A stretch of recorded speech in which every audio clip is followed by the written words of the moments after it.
Whether it's heat waves in Canada, storms in Texas, or flash floods in Indonesia, no country is immune from extreme weather events fueled by climate change.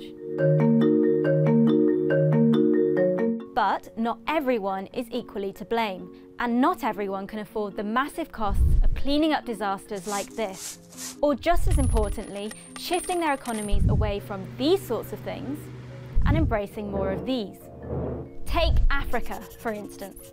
As a whole, the continent is only responsible for around 3% of global greenhouse gases, yet it's among the most vulnerable to the knock-on effects of climate change. Take the cyclones in Mozambique or droughts in Ethiopia. Those types of extreme incidents can impact food production and increase the risk of malaria. Some argue that wealthy nations industrialized over the last 2 centuries precisely because they were able to burn fossil fuels like coal. Now the goal is to keep these fuel sources in the ground in an effort to stop temperatures from rising even more. But what if you need to tap those fossil fuels to cheaply industrialize your developing country? While Joe Biden's doubling of the US climate pledge to $11.4 billion is a step in the right direction, a global problem needs a global response.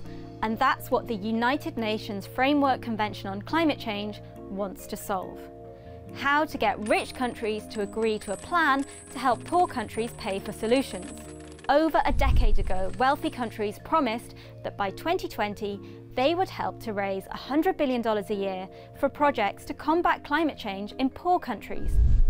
But support was lackluster even before the pandemic hit. And once that took hold, governments worldwide shifted their focus to emergency response packages to cope with the shock of the outbreak. Another challenging element is that most of the money raised so far has gone to green technologies like wind turbines and solar panels meant to mitigate climate change. But fewer funds have gone to resilience measures like flood barriers needed to help countries adapt to extreme weather. UN Secretary General Antonio Guterres has said adaptation and mitigation money should be split 50-50. Developing countries have noticed the failure of rich countries to deliver on their pledge, and the inequality of the coronavirus vaccine rollout has heightened tensions. Without the promised funding, they say they are unable to announce tougher carbon cutting goals, which are desperately needed to keep global warming below 1.5 degrees Celsius. Even if the $100 billion goal is met, the reality is that trillions, not just billions, will be needed to pay for the green transition.